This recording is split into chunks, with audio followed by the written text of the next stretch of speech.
하나님의 말씀 출애굽기 24장 1절부터 보시겠습니다. 출애굽기 24장 1절. 또 모세에게 이르시되 너는 아론과 나답과 아비후와 이스라엘 장로 70명과 함께 여호와께로 올라와 멀리서 경배하고 너 모세만 여호와께 가까이 나오고 그들을 가까이 나오지 말며 백성은 너와 함께 올라오지 말지니라. 24장서부터 31장까지가 양쪽 가로 4번에 대한 그 구분으로 되어져 있습니다. 율법 가운데 규례를 세우시는 걸로 되어져 있어요. 그래서 우리가 율법은 그 율법의 그 구성을 계명과 그다음에 율례와 규례와 법도 이렇게 가지고 네 가지로 구분했다 하고 있습니다.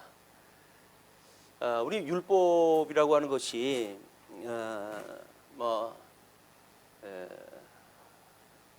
율법과 죄 그리고 은혜 이렇게 해가지고 그 율법은 마치 은혜와 반목적인 관계로 있는 걸로 이렇게 설명이 자꾸 되어지고 그렇습니다. 그러나 하나님의 의라고 하는 관점으로 보게 되면 이 하나님의 의는 하나님이 좋아하심과 싫어하심에 대한 기준입니다. 이게 그렇기 때문에 어떤 복음과 반대의 입장에서 율법을 살펴봐 가지고는 안 되죠. 이것이 이제 우리 율례가 이게 정죄 기능이라고 한다면 이 규례를 통해 가지고 사제 기능이 있음을 우리한테 알려주는 거 아닙니까? 그래서 율례에 대한 것도 물론 이 모법인 십계명이라고 하는 그 모법의 대신 계명과 대인 계명이 있듯이 우리 이 율례와 규례도 하나님 앞에서의 정죄 기능, 인간과 인간 사이의 정죄 기능 이렇게 나눠놓을 수가 있고, 이 사제 기능이라고 하는 그거는 우리 하나님께서 독생자 예수 그리스도를 통해 가지고 사제하는 그런 그 기능과 또 이제 모형적으로 예표로서 모형적으로 구약의 사제라든가 제사의 방법이라든가 또는 예수님이 그거를 성취한 사건으로 해가지고 이 사제 기능을 우리가 살펴볼 수가 있습니다. 그래서 율법에는 정죄 기능만 있다고 한다면 복음과 반대점에서 우리가 볼 수 있겠지만 율법에도 여전히 사제 기능이라고 하는 이것이 있기 때문에 우리는 율법은 복음으로 우리가 이걸 생각을 하다 해야 됩니다. 그래서 로마서에서 이 율법도 거룩하다 이렇게 이야기를 했어요.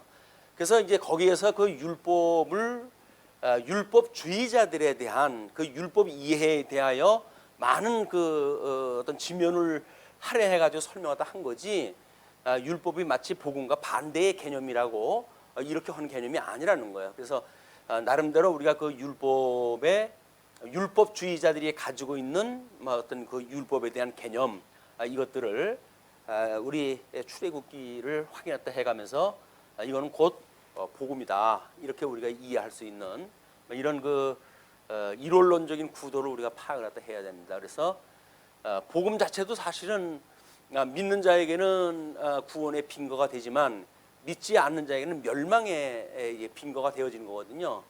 그래서 복음이라고 해가지고 다 구원이고 율법이라 해서 다 정죄받고 그런 그 개념이 아닌 이것이 모형과 실체로서의 그런 그 관계를 우리가 어떤 그림을 이해를 하고, 그래서 그 율법관을 우리가 이해하는 것이 매우 중요하다고 보여집니다. 그래서 성경 어디를 보나 예수 그리스도를 우리한테 보여주시고 십자가의 사건을 통해 가지고 예수 그리스도를 향한 하나님의 의와 나라라고 하는 이 양대 언약으로 해가지고 점철되어져 있는 이런 그 성경 구절을 우리가 파악을 할 필요가 있다고 보여집니다.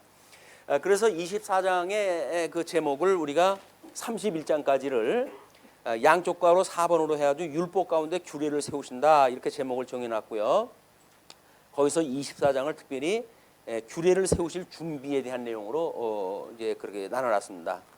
오늘 우리가 확인할 것이 규례를 어떻게 세우실 준비를 어떻게 하실 것인가, 아마 이거를 한번 살펴보도록 하겠습니다. 먼저 시내산 언약을 이제 이렇게 체결함에 있어 모세에게 이르시되 너는 아론과 나답과 아비후와 이스라엘 장로 70명과 함께 여호와께로 올라와서 멀리서 경배해라. 그래서 시내산에 지금 하나님이 임재하시는 곳에 지금 백성들은 여기 가까이 오지 못하도록 되어져 있고, 그리고 이 백성들하고 지금 모세는 이 산으로 올라가야 되는데 제일 그 첨단 부분에 지금 모세가 있고, 그리고 여기에 이제 70장로들하고 제사장으로 부름을 받은 이런 그 사람들이 중간에 머물러 가지고 멀리서 하나님을 경외하라. 이렇게 이제 이야기가 되어진 겁니다. 예, 멀리서 경배하고 너 모세만 여호와께 가까이 나오고 그들은 가까이 나오지 말며 백성은 너와 함께 오르지 말지니라. 이렇게 이야기가 됐어요. 이것이 끊임없이 우리는 천상에 계신 이제 우리 하늘에 계신 그러죠. 우리가 이제 주기도를 할 적에도 하늘에 계신 우리 아버지, 우리 이 하늘에 계신이 장소성이라고 한다면 우리 아버지, 이분이 끊임없이 우리 신앙의 대상인 거예요. 그 분에게 지금 이제 모세나 뭐 제사장이나 70인 장로나 이 사람들이 전부 기름 부음 받은 자로 해가지고 중간 메시아를 예표하는 그런 그 사건이 되어지게 됩니다. 우리 이제 만인 제사장이라고 그래가지고 성도들도 끊임없이 증인으로서의 원수되어 하나님과 원수되었던 사람들에게 복음을 증거하는 제사장의 역할을 지금 우리가 하는 거 아니겠어요? 이런 그 관점으로 지금 24장의 그림을 우리가 연상을 갖다 하시고, 그러면 이제 아직도 뭐가 뭔지 모르는 이 백성들, 그리고 하나님 제일 가까이 가서 하나님을 마주보고 하나님의 뜻이 무엇인지를 갖다 아는 모세, 거기에 조금 처진 데에 이제 그 제사장들과 70명의 장로들이 함께 모세에 못 미쳐 가지고 하나님을 경외하는 이런 그 그림으로 그려져 있다는 거죠. 그래서 우리가 뭐 동양 사상에서는 뭐 천지인이라고 하는 그런 걸로 해가지고 보통 이제 어떤 그 세계관의 구조를 이야기했다 하고 그러지요. 그러나 우리 하나님의 그 성경에서 보게 되면 우리 천상계가 있고, 그러면 이제 우리 여기 하늘이 있고, 그리고 땅이 있는 거예요. 물론 이거는 천하계에 대해서 만들어진 그런 그 구조인데, 그래가지고 우리 하나님의 뜻이, 여기 하나님의 뜻이 이것이 이 땅에서 이루어지는 것, 이것이 계시의 역사라고 우리가 이야기하다 합니다. 계시. 하나님께서 어떻게 하나님의 절대 주권을 통해 가지고 택자와 불택자를 가르시고, 그러므로 창세전에 하나님의 그 가지고 계셨던 말씀, 뜻, 하나님의 생각을 펴가시는가, 이걸 우리가 배우는 거란 말이에요. 이제 여기서 이걸 우리가 배우고 익힌다. 이것이 이제 우리가 이야기하는 학습 내용입니다. 하나님의 말씀을 배우고 익히는 것, 성경을 통해 가지고 배우기도 하고 또 실질적인 삶을 통해 가지고 익힌 공부도 하게 되어지고, 그래서 배운 공부와 익힌 공부가 균형 감각을 가지고 우리가 훈련되어져 가는 것이 우리 주님 오시는 날까지 그 신의 하나님에 대한 지식, 이제 하나님의 그 지식을 우리가 어떻게 배우고 또 그거를 경건의 훈련으로 우리 몸에 배이도록 하나님을 경외하는 걸 우리가 배워갈 것인가 하는 우리 삶에 대한 문제란 말이에요. 이건 이렇게 보여줬지만 지금 모세가 올라가는 어떤 이스라엘 역사를 보게 되면 이 하나님께서 약속하신 가나안 땅이에요. 그리고 이 땅이라고 하는 것이 지금 애굽에서 종로로 타고 있던 이 애굽의 문제죠. 여기서 출애굽을 갖다 해가지고 이제 광야에 있는 것이 이게 믿음의 영역이라고 이제 이야기를 하는 겁니다. 믿음으로 안식을 누리는 것. 그래서 여전히 가나안과 애굽과 광야로 해가지고 이거를 지도를 갖다 통해 가지고 하나님께서 나름대로 약속의 땅은 여기에 있는데 이 사람들이 가나안 땅에 가가지고 애굽에 내려가서 400년 동안이나 종노릇을 하게 하시다가 출애굽을 갖다 해가지고 광야에서 살게 하시는 그 원리는 이제 이것이 가나안이라고 한다면 결국은 이런 천상계에 대한 것들을 눈에 보이는 가시적인 걸로 역사로 지금 보여주시는 거란 말이에요. 그러니까 이건 다 똑같은 거다. 이것이 뭐 예수님을 믿는다고 한다면 이제 우리 하나님께서 약속하셨던 천국에 들어간다고 하지만 세속의 종로로 타던 우리들이 믿음의 영역에 사는 성도들의 그런 삶의 그 방법과 똑같은 거야. 육적인 계시의 방법이나 영적인 계시 방법이나 실체적인 그 계시의 방법이나 모형적인 계시의 방법이나 하나의 원리로 다 같이 되어 있다. 예표로서의 모형과 그림자이기 때문에 어떤 모순되어지는 걸 얽고 설고 그러는 것이 아닙니다. 다 같은 원리로 되어져 있다. 이걸 우리가 성경을 이제 묵상을 하고 끊임없이 하면서 어떻게 하나의 그림으로 만들어내는지. 그래서 히브리서 기자는 그렇게 하죠. 모세는 지금 광야에서 지금 이런 뭐 성막을 짓고 한 그것이 천상의 모습을 그 천상에 대한 모형과 그림자다. 그 모세가 만들었던 성막이라든지 뭐 이런 그 지금 여기서 말하고 있는 지금 규례에 대한 이야기거든요. 이제 규례에 필요한 것, 뭐 제사직에 의해 가지고 이제 규례가 되어져야 되니까 여기서 성전으로 필요한 그 내용과 그다음에 제물로 필요한 내용과 제사장이라고 하는 3대 요소를 이게 다 하나님의 규례를 위한 구성이란 말이에요. 그러면 이것이 결국은 우리 예수님한테 와가지고는 예수님이 이제 유월절 어린 양으로 돌아가시고 그리고 부활, 자기의 몸을 사흘 만에 세우심으로 해가지고 부활되시고 그리고 휘장을 가르시고 하나님 보좌에까지 나가심으로 해가지고 제사장의 역할을 다 하신 거거든요. 실제적으로 그냥 구약과 신약이 똑같은 그 그림이라는 거죠. 예수님이 성전으로 부활하시고 제물로 해가지고 유월절 어린 양으로 해가지고 죽으시고 그리고 제사장으로 해가지고 승천하신 이런 예수 그리스도의 사역이나 구약의 역사나 똑같은 설명이에요. 이게 그러니까 우리가 어떻게 보게 되면 이제 또 뭐 이 규례를 이야기하게 되면 전부 예수 그리스도에 대한 이야기입니다. 예수 그리스도라고 한다면 이제 하나님의 이름을 두신 성전이고 그 성전이라고 하는 것은 결국 하나님의 나라의 핵심 아닌 심장부 아니겠어요?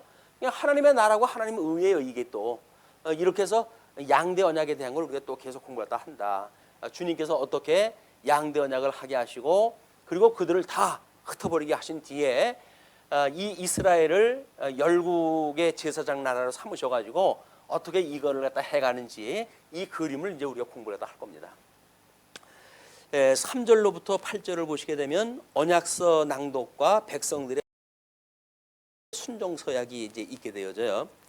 모세가 와서 여호와의 모든 말씀과 그의 모든 율례를 백성에게 전하매 그들이 한 소리로 응답하여 이르되 여호와께서 말씀하신 모든 것을 우리가 준행하리이다.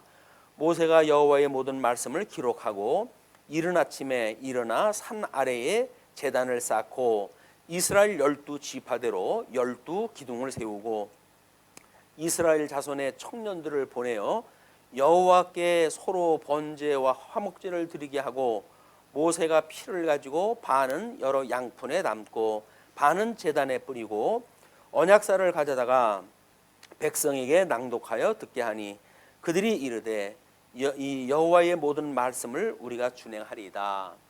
결국은 이런 그 예식과 더불어 가지고 말씀으로 해가지고 서약서에 도장 찍는 일까지 되어지는 내용인데 일단 모세가 하나님께 올라와 가지고 내려와서 백성들한테 이제 그 하나님의 말씀을 전하는 거예요. 그리고 전하니까 그들이 한 소리를 응답해 가지고 우리가 말씀을 준행하겠다 이렇게 이야기를 하잖아요. 준행하겠다라고 하는 그런 그 일이 이미 하나님께서 선과 악을 알게 하는 나무의 열매를 따먹으면 죽어 라고 했을 일단은 수긍을 했다 한 거 아니에요. 사단이 미혹을 하기 전까지는 묵시적으로 해가지고 이게 아멘으로 화답하다 한 거예요. 아유 뭐 하나님 말씀인데 저 알았어요. 알아서 할게요. 뭐 이래가지고 먹지 않는 걸로 이야기가 됐는데 이 사단이 와가지고 미혹을 했다 하니까는 이 준행에서 이제 불순종으로 해가지고 이게 바뀌어버린 거 아니겠어요? 이런 하나님이 주셨던 거를 좀 수행하겠다라고 하는 그 이야기는 할 수 없는 인간들이 하겠다고 하는 그걸 공약이라고 합니다. 공약. 빌공자에 약속 약자에 빈 약속을 다 하는 거야. 그 뭐 요즘 허언증이라고 하는 것이 유행하고 그러는데 뭐 약속을 마치 뭐 설레발을 쳐가지고 뭐 별의별 걸 다 이야기를 갖다 하는 것 같은데 사실 허언증이에요. 그 사람의 정신적 질환이 있어가지고 허망된 그런 그 생각을 가지고 그리고 뭘 할 수 있는 것처럼 이렇게 연출을 갖다 하다가 금방 이제 다 이렇게 깨박을 치고 이제 이런 그 일들이 만들어지는데, 예, 하나님 앞에 우리가 할 수 있는 건 아무것도 없습니다. 그냥. 예, 하나님이 하시는 일을 우리가 봐야 되는 일이기 때문에 지금 역설적으로 하나님께서 할 수 없는 걸 하라고 하시는 거야. 그 이야기는 너희들이 할 수가 없고 내가 할 수만 있는 거야. 이제 이걸 지금 이야기를 하시는 건데, 인간들은 그 이야기를 알았어요. 제가 할게요. 그 이야기거든요. 그래서 사실은 지금 창세기에서 이스라엘 백성들이 공부한 내용은 뭐냐면, 그 열조와의 언약대로 이루시는 뭐 그 열조들의 그 모든 약사들을 이들이 이제 경험을 하다 했단 말이에요. 그 경험을 통해 가지고 하나님께서 약속을 하는 거군요. 우리 그 무자한 아브라함한테 이삭을 주시고, 또 이삭에게는 뭐 야곱과 에서를 갖다 주시고, 이렇게 해가지고 하나님께서 열조와 뭐 하늘의 물결 같이 바닷가의 모래알 같이 창대케 하신다고 그러더니, 우리가 그거를 뭐 생육번성하는 것이 아니라 결국은 하나님께서 그렇게 해주신다는 거로군요. 이거를 사실은 깨달았어야 되는 거거든요. 근데 하나님의 나라를 공부할 때까지만 하더라도 뭐 그냥 그렇게 뭐 전쟁이 있으면 전쟁 나갔고, 가뭄이 있으면 피했고, 이래가지고 이제 백성들이 이루어졌단 말이에요. 애굽에 내려가지고 뭐 장정의 숫자만 60만이라고 하는 엄청난 그런 그 군대로 성장할 때 해왔고, 그런데 하나님께서 그 홍해를 건너게 되어지는 문제 뭐 이런 것도 결국은 너희들 힘으로는 안 되는 거야. 내가 너희를 불러낸 거야. 내가 너희 열조의 언약을 기억을 하고 애굽의 종로로 타던 너희들 불러낸 여호와인 줄 너희들이 기억을 다 해야 되는 거야. 하나님이 끊임없이 그걸 말씀하셨다고 하셨거든요. 그러니까 하나님이 하신 이야기는 전부 내가 하겠다는 이야기예요. 그러니까 내가 절대 주권을 가지고, 그 이야기예요. 주권을 가지고 하나님의 이 영광을 선포하니 너희들이 나를 경외해라. 그 이야기야. 하나님을 경외하라. 내가 이 영광을 선포할 거야. 내가 어떤 주권을 가지고 있는지 이걸 끊임없이 하는 거니까, 인생이라고 하는 거는 하나님을 경외하는 것이 인생의 본분이에요. 그리고 그분 한 분 하나님으로 우리가 즐거워하는 것이 우리들의 본분입니다 라고 하는 인생의 본분을 깨닫게 하시기 위한 섭리인데도 불구하고 인간들은 자꾸 이제 뭘 해라 그러면 알았어요 할게요 이렇게 이야기를 한단 말이에요. 우리가 어떻게 할 수 없는지 이런 것들을 깨닫는 것이 은혜를 깨닫는 겁니다. 우리가 할 수 있다고 하는 걸 내가 하게 되면 그걸 우리가 이 인간의 두 가지가 있는데, 하나는 의지라고 하는 그런 그 부분에 자유의지를 내가 무엇인가를 성취하겠다는 이야기거든요. 이건 뭐 우리 교회사에도 끊임없이 펠라기우스라고 하는 뭐 신학자에 의해 가지고 이게 재창이 되어졌고, 그리고 우리 종교 개혁이 끝나게 되면 알미니우스에 의해 가지고 이게 또 그냥 반복이 되어지는 거예요. 물론 이제 어거스틴이 뭐 워낙 그 강한 힘을 가지고 하나님의 말씀을 가지고 하나님의 절대 주권에 대한 이거를 선포하면서 이들을 이단 처리를 했다 하니까 지하로 숨잖아요. 지하로 숨다가 종교 개혁이 이제 뭐 중세가 끝나고 종교 개혁 때가 되어지니까 칼빈에 의해 가지고 하나님의 절대 주권, 하나님의 영광 선포 뭐 이런 세계관을 이야기를 했더니, 알미니우스라고 하는 신학자가 등장했다 해가지고는 뭔 소리냐 가지고 칼빈의 모든 그 사상 체계를 뒤집어 엎는 교리를 만들어내는 거예요. 그래서 인간들이 가지고 있는 기독교 내에는 두 가지의 축이 끊임없이 이제 지나오고 있는 겁니다. 인간의 힘으로 뭔가 구원을 이룰 수 있다고 하는 부류들과 절대적으로 하나님의 주권이 아니면 안 된다고 하는 이런 그 부류가 두 부류로 되어져 있어요. 다행스럽게도 하나님께서 우리를 불러가지고 여기다가 이제 주신 거예요. 우리 장로 교회에서 잠시 살펴보았지만은 만약에 우리가 여기 이제 처음에 선교사들이 들어와가지고 충북 지역을 나름대로 침례교회 영역이었단 말이에요. 침례교회 영역으로 해가지고 침례교회가 장악을 해가지고 그분들이 다 전도했다고 한다면 아마 이쪽 이론은 대부분 침례교회가 이제 섰을 거거든요. 근데 그 사람들이 어디 안성하고 신탄진 그 여기 기차역 있는데 거기를 이렇게 연결을 시키다가 보니까 청주가 별 볼 일이 없는 거야. 빼버렸어요. 청주를 갖다 제어시켜 버렸어요. 그랬더니 그때 이제 뭐 다른 그 장로 교회 이제 우리 나눠놨던 영역에서 빠져 있던 거기에서 청주 지역에다가 장로 교회를 세워가지고 이 청주 지역의 장로회가 그래도 발판을 디디고 이렇게 세워지게끔 되어져 있는 겁니다. 지금으로부터 120여 년 전 이야기예요. 무관한 이야기가 아니죠. 우리가 살아왔던 그런 인생이 뭐 장로님, 뭐 권사님 같은 경우는 80년 세월 지내보신 거 아니겠어요? 그럼 복음 들어온 지가 언젠가요? 출생하기 한 40여 년 전이에요. 먼 이야기 아닙니다. 그런 때에 우리나라에 복음이 들어왔는데 하나님께서 청주 지역에 장로교회를 있게 하시고 나름대로 이 하나님의 절대 주권이라고 하는 그 맥락 속에서 신앙생활도 할 수 있게 하는 이런 그 은혜가 오늘 여기에 임하게 된 거예요. 이게 그냥 어떤 인간의 열심이 또는 인간의 노력으로 해가지고 이런 신학의 사조를 어떻게 사람들이 바꾸겠어요? 안 되는 거거든요.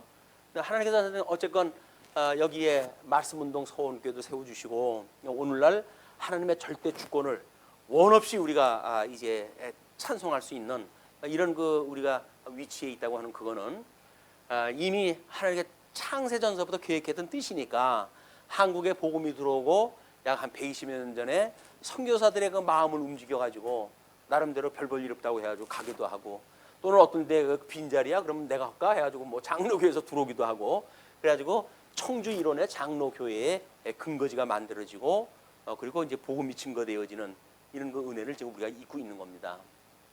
너무 감사한 일 아닌가요? 만약에 우리가 이쪽에 계열로 해가지고 뭐 여기에 이제 이 감리교회라든가 무슨 성결교회라든가 뭐 이런 쪽이 전부 인간의 나름대로의 자유의지를 어느 정도 인정하는 교회들이거든요. 그렇기 때문에 이런 그 반열에 우리가 뭐 부모님 출생을 했다 하고 그런 교회에서 출생을 하고 태어나고서부터 듣는 게 그 얘기라고 한다면 그런지를 아는 거죠. 근데 성경을 우리가 이렇게 66권을 한 권의 책으로 이해를 했다 하고 그래 이 성경은 절대적으로 하나님의 주권을 이야기하는 거야. 하나님의 영광 선포하는 데 목적이 있고 그러므로 우리는 다만 그 하나님을 경외하는 것이 인생의 본분이야 라고 하는 걸 깨닫는다고 하는 그 이야기는 너무 비율로 봐가지고 아주 희소한 비율인 거예요. 그 은혜를 우리가 입고 있는 겁니다. 이 은혜를. 그래서 우리 지금 뭐 믿음의 선배들이 이 주권이라고 하는 이거 때문에 얼마나 수많은 피를 흘리면서 이걸 지켜왔던 진리의 세계입니까? 결국은 우리에 의해 가지고 또 이것이 오고는 세대에게 전승되어지고 보수되어져야 될 이런 그 진리의 내용이니만큼 여기서 이야기하고 있는 지금 어떤 율법 이것이 인간이 지킬 수 있는 걸 줬냐 뭐 지킬 수 없는 걸 왜 줬냐 이런 그 질문은 아무런 의미가 없습니다. 왜? 우리 이미 교회에서 역사를 통해 가지고 그의 결과를 우리가 공부했기 때문에 그런 거거든요. 자, 근데 거기에 모세는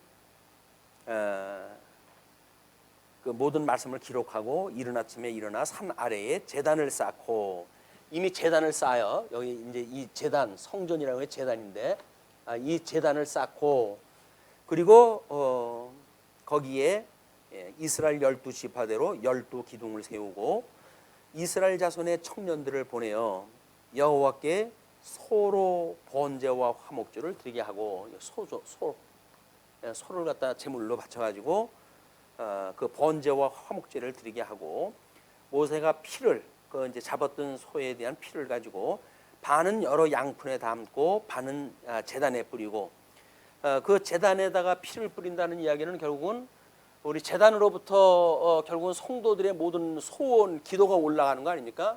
요한계시록에 보게 되면 성전으로부터 많은 성도들의 기도가 올라가는데 언제까지 우리를 이렇게 두실 겁니까? 우리의 죄를 우리의 박해했던 사람들의 죄를 신원치 않으시겠습니까? 라는 그런 그 질문을 다 하고 원수를 갚아달라고 하는 기도가 하나님께 올라가는 그 그림이 이제 그려지죠. 지금 이건 성도들의 전부 죄값으로 해서 죽었던 사람들의 이야기야.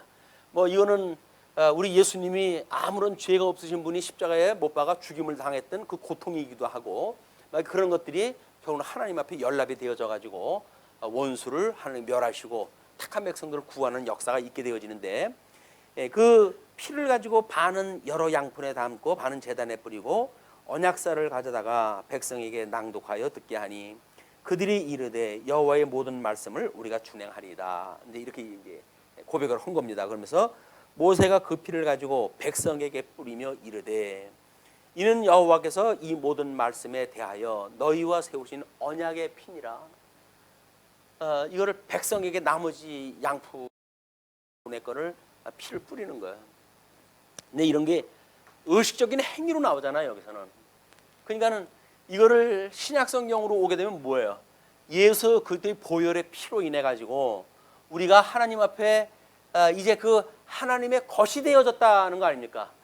만사는 너희의 것이고 너희는 그리스도의 것이고 그리스도는 하나님의 것이라고 이렇게 이야기를 하는데 오늘 그리스도의 것이라고 이미 인쳐진 거예요. 그러니까 우리가 나중에 요한계시록에서 이야기하는 것처럼 666이라고 하는 어떤 짐승표를 받지 않기 때문에 우리가 구원에 이르는 것이 아닌 거예요. 이미 우리는 여기에 너는 나의 것이라고 해가지고 인이 쳐져 있는 거예요. 예수 그리스도의 인이 쳐져 있기 때문에 다른 인을 갖다 우리가 받을 수가 없는 거예요. 근데 우리는 뭐 이거 인을 받아야 되느냐 안 받아야 되느냐 뭐 그래가지고 이것이 뭐 치입이다 뭐다 해가지고 그럼 침을 안 받아야 되느냐 뭐 이런 어떤 행위 쪽으로 또 가게 되잖아요. 근데 짐승의 표를 갖다 받는다는 이야기는 그리스도의 것이라고 하는 우리 인을 받은 사람들은 짐승의 표를 갖다 받을 수가 없어요. 그건 뭐예요? 다시 말해서 우리가 이런 어떤 정죄 기능에 대한 이런 걸로 해도 충분히 우리의 죄를 대속했다고 하는 예수 그리스도의 그 보혈의 피로 해가지고 그리스도가 우리들로 하여금 너는 내 것이야 이렇게 이야기도 한단 말이에요. 대주제 되시는 주님이 우리로 하여금 너는 나의 것이야. 그리고 우리 오전에 그 뭐 성경 구절로 이야기했다 했는데 그 출애굽기 19장 5절 6절 보게 되면 세계가 다 내게 속하였나니 너희가 내 말을 잘 듣고 내 언약을 지키면 너희는 모든 민족 중에서 내 소유가 되겠고 소유가 되겠고 것이라고 하는 그 이야기는 소유격이에요. 소유가 되어진다는 거예요. 우리가 하나님의 것이 되어진 거예요. 하나님의 것인데 나는 죽고 없고 이제는 나는 그리스도 안에서 오직 지금 살아있다고 하는 것은 우리 예수 그리스도 믿음 안에서 그리스도만 살아있다고 하는 그런 표현이란 말이에요. 세례를 받았다고 하는 것은 그리스도와 함께 죽고 그리스도와 함께 살았다는 이야기니까 여기서 나를 주장할 것이 없어요. 이미 우리는 주님의 것이 되어진 거예요. 주님의 것이 된 거야. 주님의 것으로 우리가 부름을 받았고 주님이 너는 나의 소유가 되겠고 라고 하는 소유가 되어진 거예요. 다른 걸로 용도로 쓰임을 받을 이유가 없는 겁니다. 아직도 이제 그거를 깨닫게 하시는 과정을 우리 육체의 남은 고난 속에다 두시고 끊임없이 죄의 똑같은 처음에 예수 그리스도로 말미암아 은혜를 입었던 원형의 복음을 깨닫게 하시기 위한 이런 동일한 그 복음 안에다 우리를 갖다 두어가지고 이걸 배우고 익히는 학습의 교육을 갖다 우리한테 주시는 거다. 그러니까 우리는 주는 그리스도시고 살아계신 하나님의 아들이십니다 라고 하는 신앙 고백이 유일한 신앙 고백인 거예요. 그거는 죽었던 우리가 살아났을 적에도 그 고백을 근거로 삼는 것이고 끊임없이 우리 죄로부터 우리를 구원해 주세요 라고 하는 주님 앞에 드렸던 그 기도처럼 우리가 우리에게 죄진 자를 용서해 준 것처럼 우리 죄를 용서하시고 우리를 시험에 빠지지 않게 하시고 악에서 구하소서 라고 하는 모든 그 악에서 구원받는 문제가 주는 그리스도십니다. 이걸 우리가 고백을 하는 거란 말이에요. 주는 그리스도시고 살아계신 하나님의 아들입니다. 내가 뭔가 구원에 이를 수 있는 것이 아니라 오직 주님의 은혜이오니 주께서 나를 긍휼히 여기시고 나를 구원해 주소서 그런 그 이야기예요. 왜? 모든 것이 다 나라나 권세나 영광이 아버지의 것이니까 여기서 선포되어지는 게 전부 아버지의 것이라니까요. 이 세상에 어떤 것도 아버지께로부터 말미암지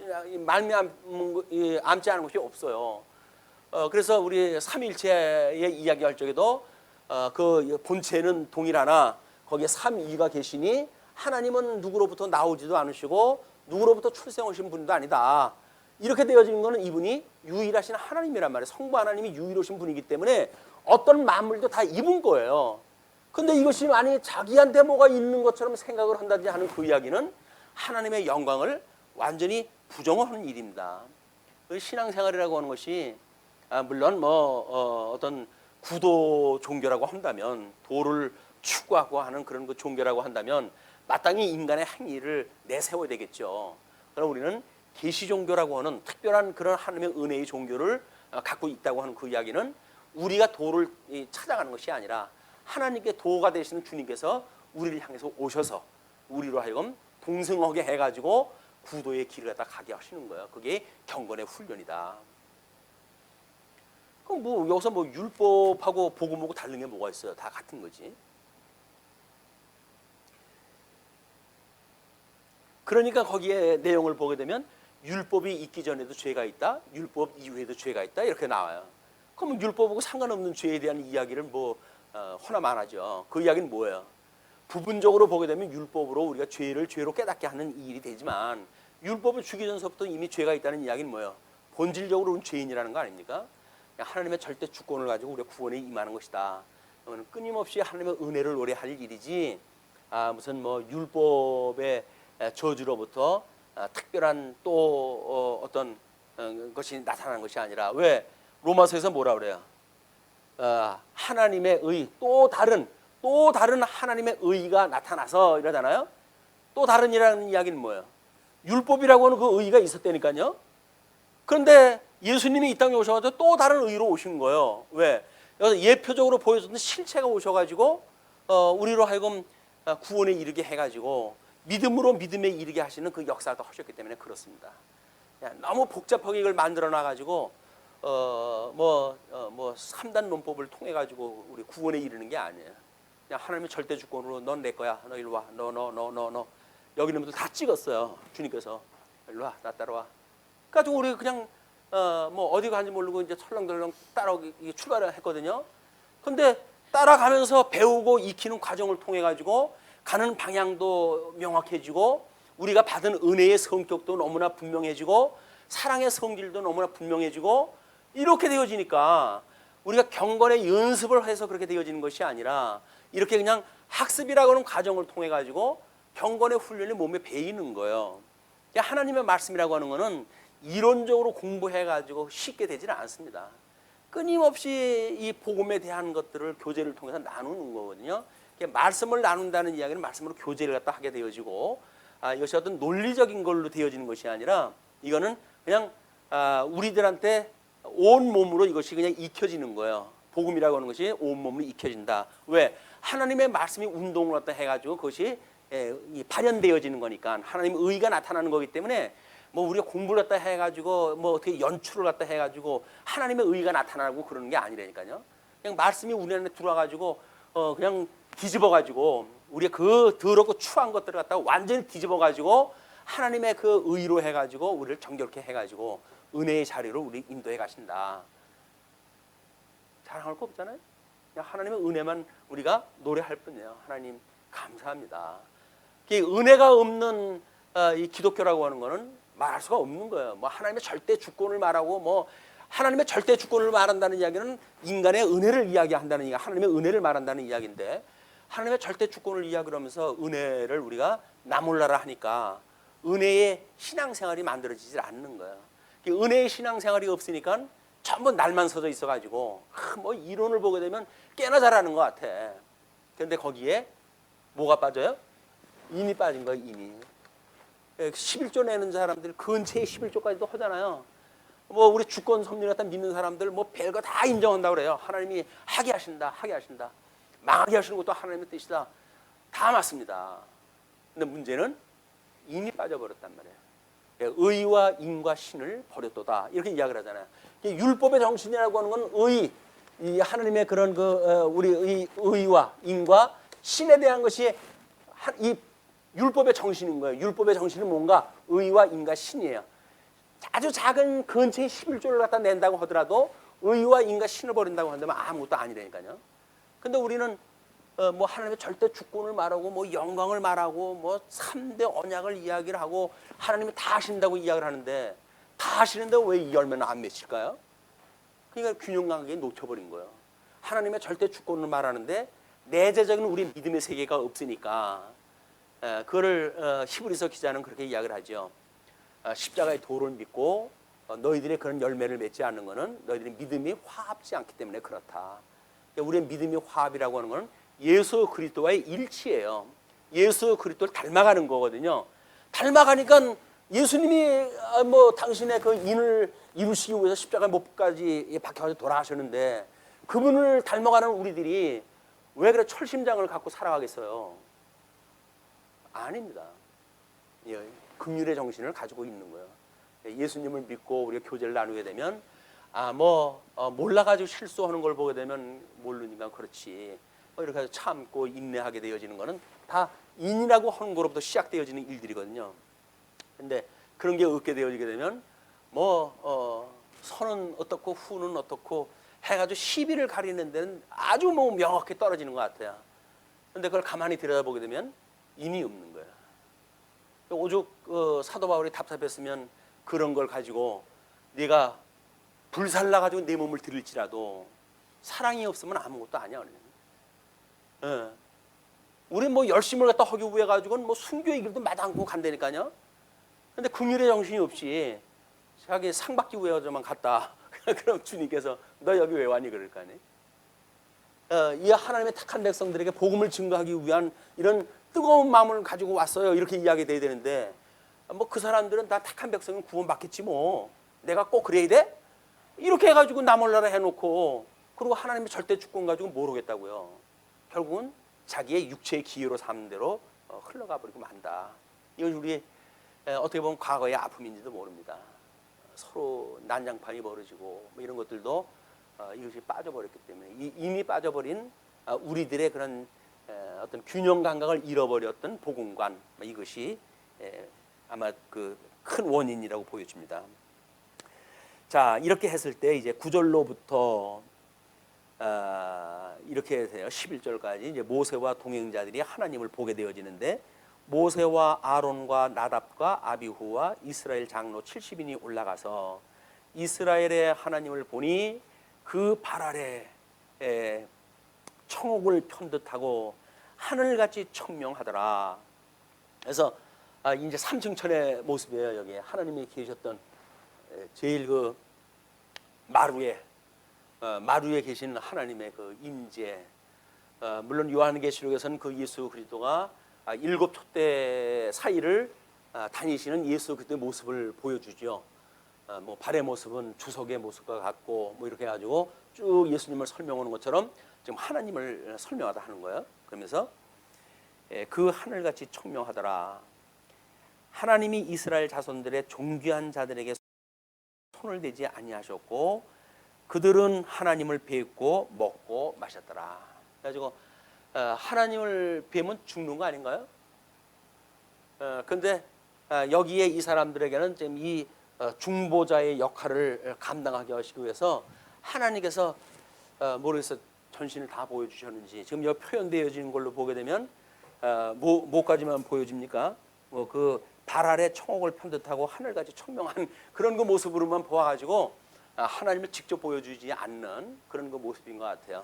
나중에 모세에게만 바로 하나님이 보여주셔가지고 이제 당신의 그런 그 종으로 이제 그 사역을 감당하게 하시고 나머지들은 하나님의 그런 그 계신 곳이 마치 청옥을 편듯하고 그다음에 하늘같이 청명한 이런 그 모습으로만 그 하나님을 보게 되어지죠. 그래서 그 하나님을 보고 그들이 먹고 마셨어요. 그런 뒤에 12절로 18절 모세가 시내산에 40일간을 머무르게 됩니다. 자, 여호와께서 모세에게 이르시되 너는 산에 올라 내게로 와서 거기 있으라. 내가 그들을 가르치도록 내가 율법과 계명을 친히 기록한 돌판을 내게 주리라. 그래서 첫 번째 그 돌판은 하나님께서 친히 기록한 돌판을 주셔요. 이제 이런 것들이 우리 홍해를 건너는 것하고 가나안을 건너는 그런 그 상이점 또는 첫째 아담과 둘째 아담의 그런 그 상이점 이런 것들을 전부 예표하는 그런 그 내용이기도 합니다. 그래서 왜 하나님께서 첫째 돌판에 의해 가지고 기록했던 그걸 주시다가 두째 번 돌판은 돌멩이를 깎게 하시고 하나님께서 쓰게 하시는가 그런 것들은 그런 차이점이 있는 거예요. 우리가 믿음으로 살아간다고 하는 그 이야기는 거기에 어떻게 믿음이 화합되어져 가지고 하나님의 그런 그 의에 내가 참여하게 되어지는가, 그런 것들을 보여주는 그림인데, 모세가 그의 부하 여호수아와 함께 일어나 모세가 하나님의 산으로 올라가며, 여호수아와 함께 일어나서 하나님의 산으로 올라가며 장로들에게 이르되 너희는 여기서 우리가 너희에게로 돌아오기까지 기다리라. 아론과 홀이 너희와 함께 하리니 무릇 일이 있는 자는 그들에게로 나아갈지나. 그래서 자기가 없는 동안에 자기의 이제 그 대제사장이 되어질 인물이지만 이제 형인 아론에게 모든 정권을 이제 맡기고 백성들한테 맡기고 자기는 하나님의 산에 이제 오르게 되어지는 거죠. 자, 그러면서 모세가 산에 오르매 구름이 산을 가리며, 구름이 산을 가린다는 그 이야기는 손오공 같은 영화를 지금 보여주는 그림이 아닙니다. 여기서 지금 구름이 지금 가렸다는 그 이야기는 하나님의 이 영광이 임재했다고 하는 그런 그 내용이에요. 구약 성경에서 구름을 갖다 이야기하는 건 하나님의 영광의 임재를 갖다 이야기하는 거다. 예수님이 올라가셨다 부활하실 때 제자들이 다 쳐다보잖아요. 하늘을 쳐다보잖아요. 그럴 때 뭐라 그럽니까? 너희가 본 모습 그대로 구름을 타고 오리라, 이렇게 이제 이야기했단 말이에요. 구름을 타고 온다니까 무슨 예수님이 손오공이나 되는 것처럼 그렇게 이해 갖다 해가지고, 그러면 예수님이 이 뭐 세계 5대양 6대주가 있는데 어디에 오실 것이냐, 예루살렘에 올 거냐, 어떤 이단자는 한국에 온다, 그 한국에 온다고 한 것이 나다, 뭐 이렇게 웃기는 사람들도 있잖아요. 참 무식하면 용감하다고, 어떻게 지가 하나님이라고 그런지 난 아무리 이해를 갖다 하려고 해도 이해를 할 수가 없어요. 그런데 정말 여기서 사람들이 막 그냥 우러러 이렇게 해주고 그러는 거 보니까 뭐 하나님인들 이거보다 더 하랴 싶은가 봐요. 그래가지고 자기가 재림주라는 등 뭐 이런 별소리를 다 하는데, 참 하나님의 말씀을 우리가 사실이 그러한가 하여 확인하는 일은 매우 중요합니다. 이단자들이 자기네들이 어떤 가르치는 어떤 교훈의 논리가 있어요, 나름대로. 그걸 가지고 이제 공격을 갖다 해오고 우리를 쇠뇌시키고 하는 일들이거든요.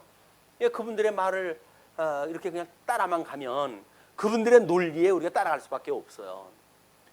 그동안 믿음의 선배들이 수많은 순교의 피를 흘려가면서 세워왔던 믿음의 그 주체가 과연 무엇인가, 믿음의 내용이 무엇인가 라고 하는 걸 폭넓게 우리가 이해하지 않으면 몇 사람의 이야기 듣고 그래 해가지고 그거 따라갈 수밖에 없는 거 아니겠어요.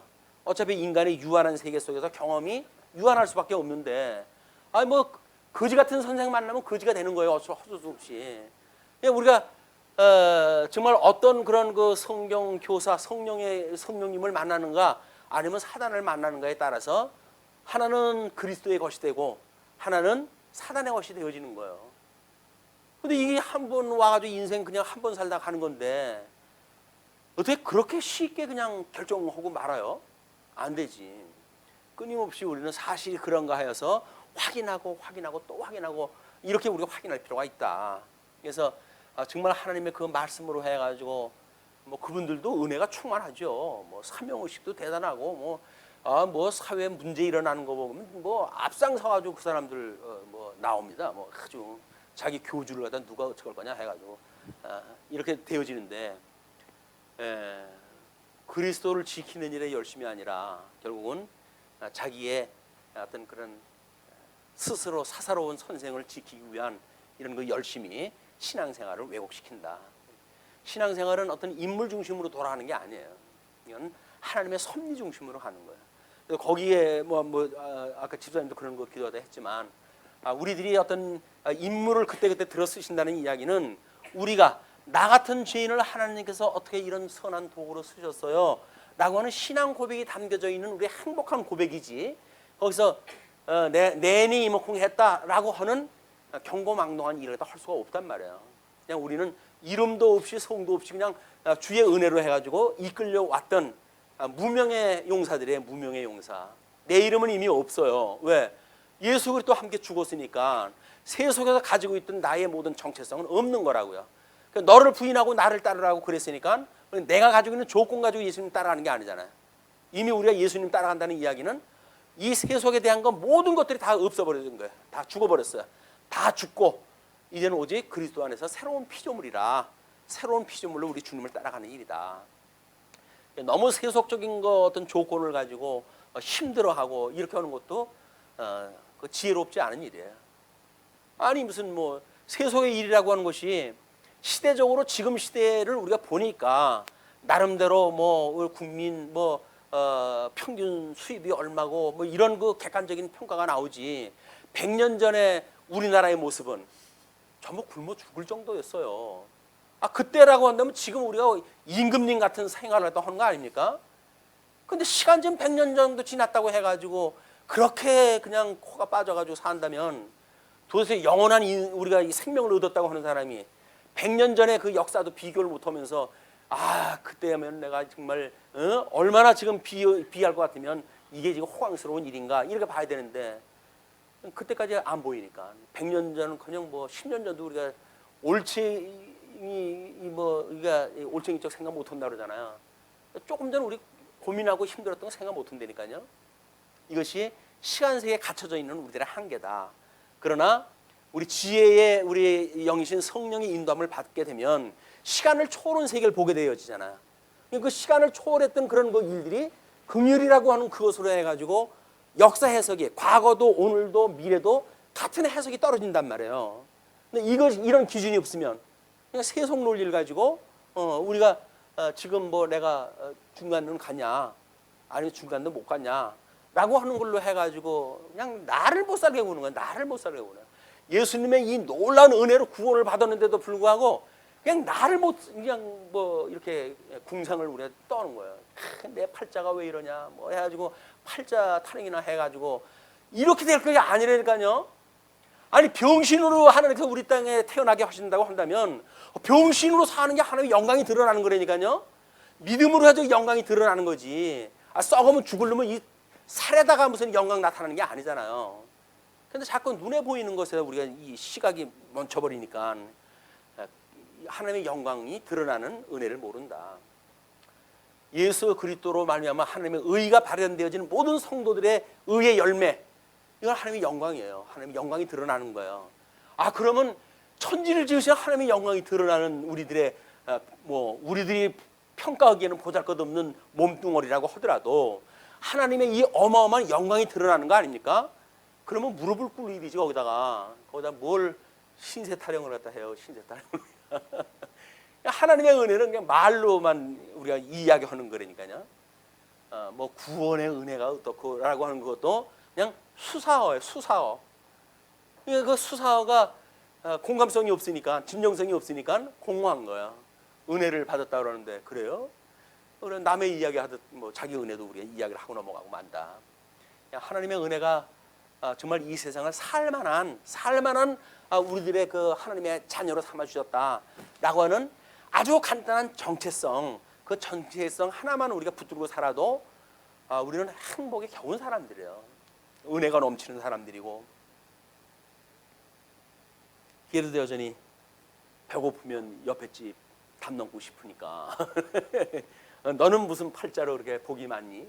이렇게 해가지고 복 많은 사람 뭐 그 팔자 타령하면 뭐래요? 하나님 주셨던 내 복이 진짜지.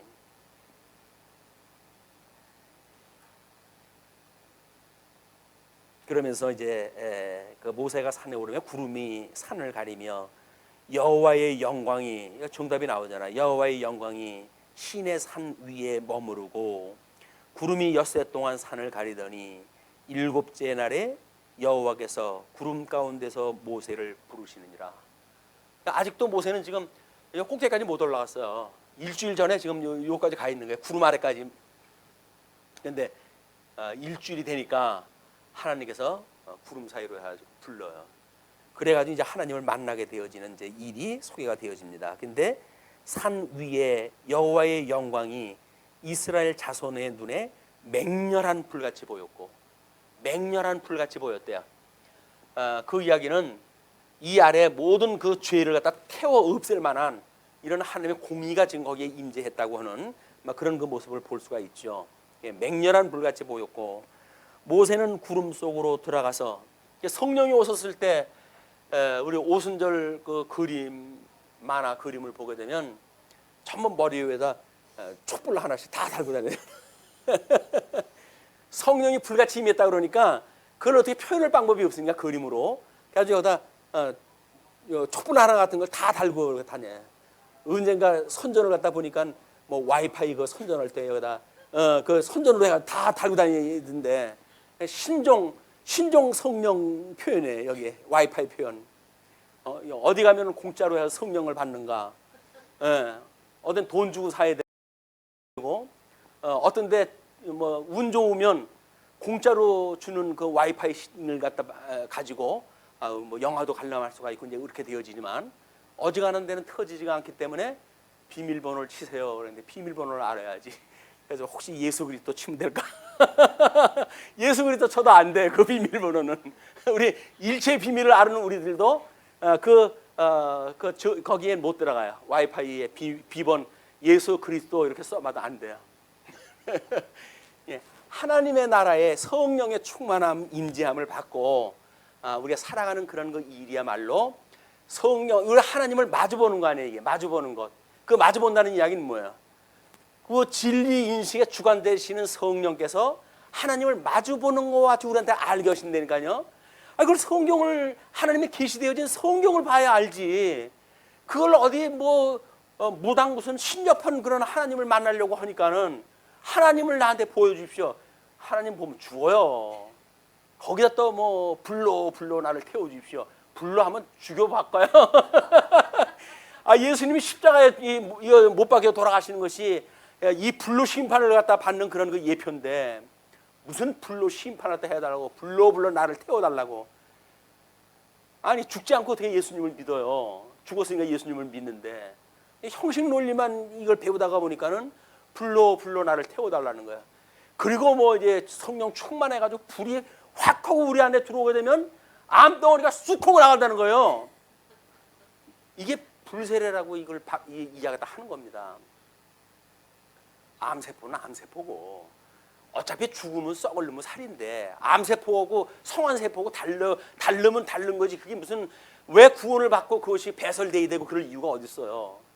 그냥 전부 신령한 이야기를 눈에 보이고 우리들의 눈의 이익, 눈앞에 이익의 문제로 해가지고 전부 그림을 그려가지고 이 그림을 보여주는 거야. 봐라, 복음이 이거다 라고 이야기를 하니까, 그래요? 거기 가면 병 나요? 거기 가면 돈 잘 벌어요? 라고 하는 걸로 해가지고 이 복음을 마치 세상의 쓰레기를 갖다 만들어가는 것이, 이 위증자들, 하나님의 그 어떤 증인이 잘못되어진 적그리스도의 그런 그 모습을 따라가지고 위증하는 자들의 모습이다. 예수님을 따라들려면 고난을 받아요. 우리는 예수님, 왜? 남은 고난을 채우라고 그러는데 예수님의 믿으면 고난을 각오를 갖다 해야지. 고난이요? 난 그럼 생각 한번 해야 되겠는데요. 믿을 거냐 안 믿을 거냐? 그 믿음의 주체가 누구한테 있다는 거야? 자기한테 있다는 거예요. 그러니까 생각해 보겠다는 거예요. 근데 고난이 남은 고난이 채워질 텐데요 라고 그러면 뭐래요? 죽었던 나를 살려주신 분인데 뭐 저의 몸뚱아리 죽으면 죽는 거지 어떡하겠어요? 저는 예수님 믿을 수밖에 없네요 라고 하는 것이 하나님의 절대 주권을 믿는 거란 말이에요. 그게 시험이니까 하나님의 시험을 다 하는 거예요.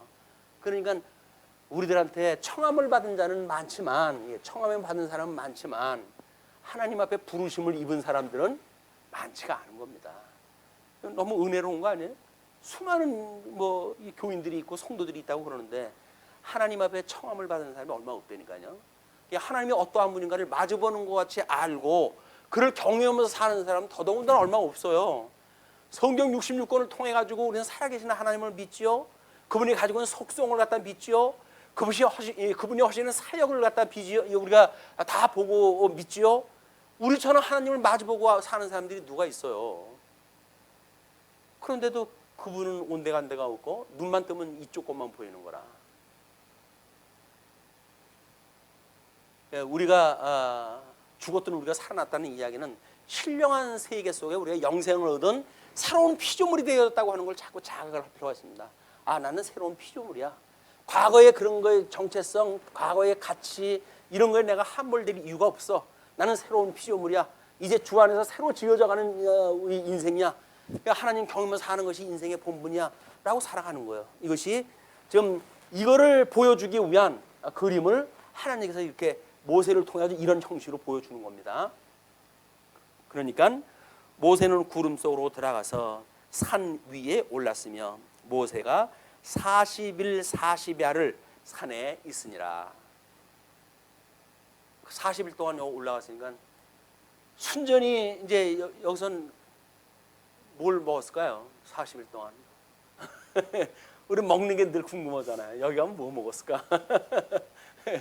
여기서 백성들은 뭐 그래도 하늘에서 만나를 내려줘서 그걸 먹었을 텐데 모세는 뭘 먹었을까? 그런데 생명의 양식을 먹고 사는 모세는 사실은 육신에 뭘 먹는 것이 여기는 이미 초월한 세계, 초월한 세계. 이런 것을 우리가 모세를 통해서 우리한테 보여줬으니 우리가 신령한 양식을 구하는, 우리에게 일용할 양식을 주옵시고 매일같이 일용할 양식을 먹고 사는 이런 거 성도의 신앙생활이 됐으면 좋겠다. 우리 아까 교회 학교 아이들한테 그랬어요. 다 읽었니? 그래서 뭐 분위기가 안 읽은 것 같아요. 그래서 아직 늦지 않았어.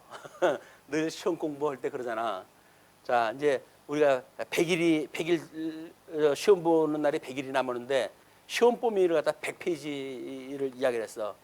그럼 너희들은 아마 첫날은 하루 한 페이지씩만 공부하면 되는구나. 아주 만만하게 생각했다 했을 거야. 그러다 하루 지나고 이틀 지나고 열흘이 지나니까 이제는 하루에 한 페이지만 봐도 안 되잖아요. 1.1페이지라도 봐야 되는 이런 그 상황이 이제 온 거예요. 이게 점점 더 많은 걸 보기 전에 이렇게 그냥 하루에 성경을 갖다 보는 일을 갖다 계속했으면 좋겠다라고 이야기를 했는데 뭐 애들이 성경을 보겠습니까? 어른들이 자꾸 이런 분위기를 만들어주고 이렇게 해야 마지못해 가지고 뭐 읽을까? 알아서 이 성경 읽으려는 건 참 기대가 어렵습니다. 왜?